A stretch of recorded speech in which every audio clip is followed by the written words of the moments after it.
Bonjour, aujourd'hui je vous partage ma petite routine de démarrage, un café, 2 petits toasts, beurre miel, c'est le bonheur.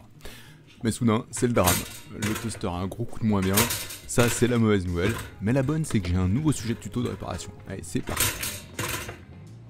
Avant de commencer, je rappelle qu'avec du 220 volts, il y a un risque d'électrisation mortelle, autrement appelé électrocution. Donc faites très attention et ne vous lancez dans cette réparation que si vous êtes sûr d'en maîtriser les risques. Alors on va commencer à démonter au moins la partie, toute la coque noire ici pour nous permettre d'accéder aux résistances et puis à tout le mécanisme ici qui permet de mettre en route le grille-pain. Pour ça, ça se passe ici. Ici on a 6 vis à défaire.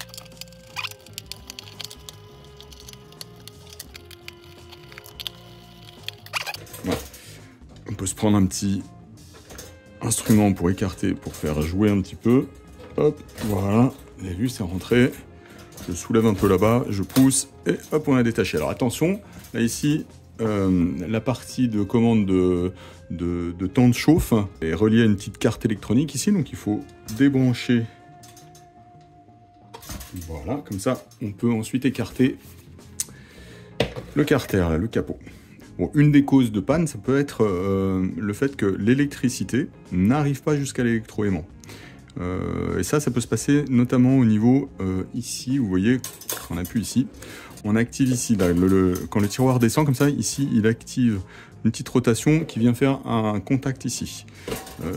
En fait, si je démonte, donc là, ici, il y a 2 petites encoches sur lesquelles on appuie et on peut retirer la carte, je vous montre ça, là, voilà, et on voit qu'en fait, il y en a 2 des contacteurs. Il y en a un autre qui est situé ici, là. Je ne sais pas si vous le voyez.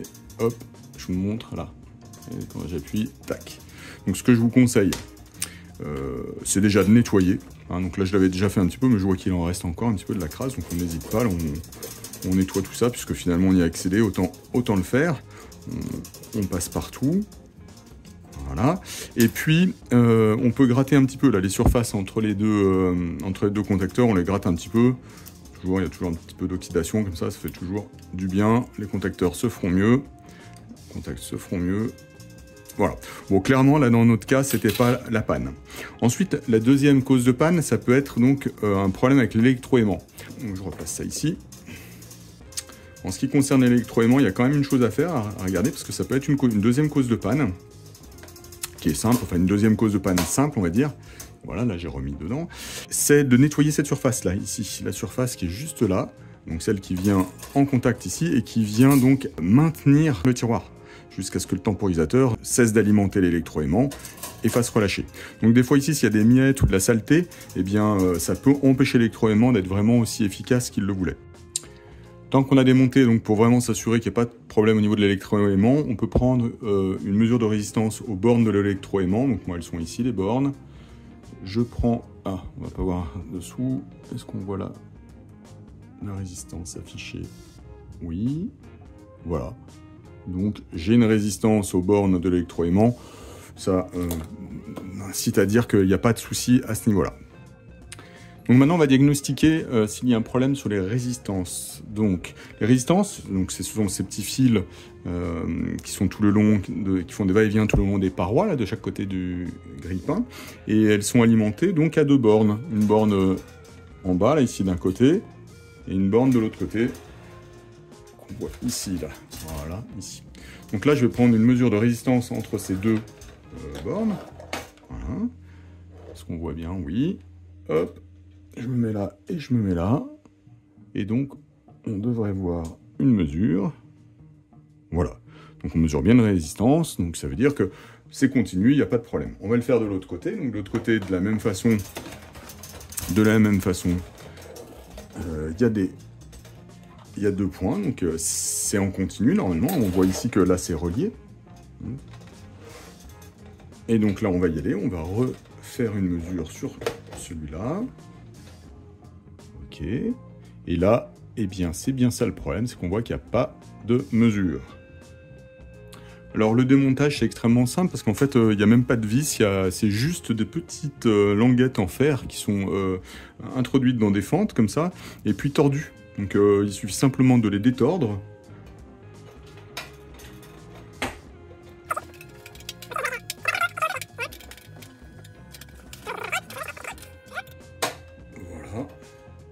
Et ensuite, on joue de façon à le faire sortir. Voilà. On voit que c'est pas très très dur. Voilà, c'est fait. Donc c'est vraiment pas très compliqué. De la même façon, le panneau sur le côté, là, ici, il y a des petites languettes ici et là. Et on fait exactement la même chose.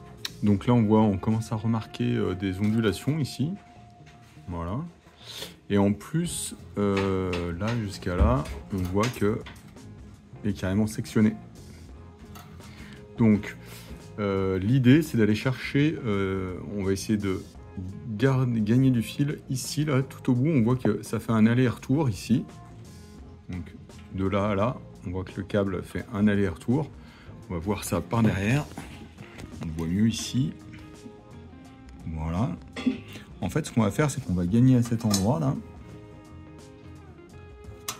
On va le retirer, ce qui va nous faire gagner toute la longueur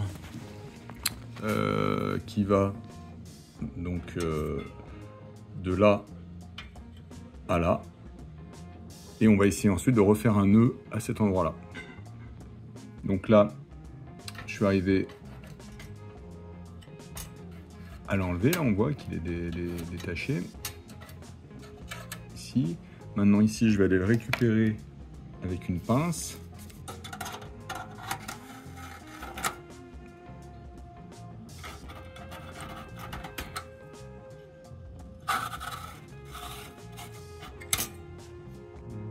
Donc maintenant, je relie les deux sections. Alors plus qu'un nœud, je fais une torsade avec les deux brins. Voilà, je vais réaliser plusieurs tours. Je vous montre pas tout, mais là j'en ai fait une dizaine, histoire que ça soit bien solide. Et puis ensuite, je vais couper l'excédent en faisant bien attention à ce qu'il n'y ait pas de surplus qui risque de toucher les grilles, ce qui créerait un court-circuit. Enfin, avec un petit tournevis, là, je viens replacer la résistance le plus bas possible. Voilà, toujours pour la même chose, pour qu'elle ne risque pas de toucher la structure. Bon, j'ai rebranché. Alors attention, hein, tout ça est tout à nu comme ça, donc je fais juste un test. Donc là, on vient de faire ça, donc j'y vais. Ok, là on voit le voyant qui fonctionne. Là c'est bon, il y a les résistances qui chauffent. Bon, j'arrête. Je vous fais grâce du remontage, on fait ça en accéléré.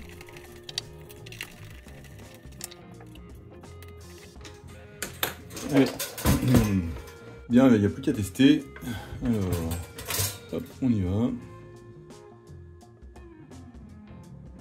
Donc là, on voit bien que à l'endroit de la réparation, effectivement, il y a un petit amas de métal en plus, donc c'est un peu plus incandescent. Ça ne devrait pas changer grand-chose à la résistance.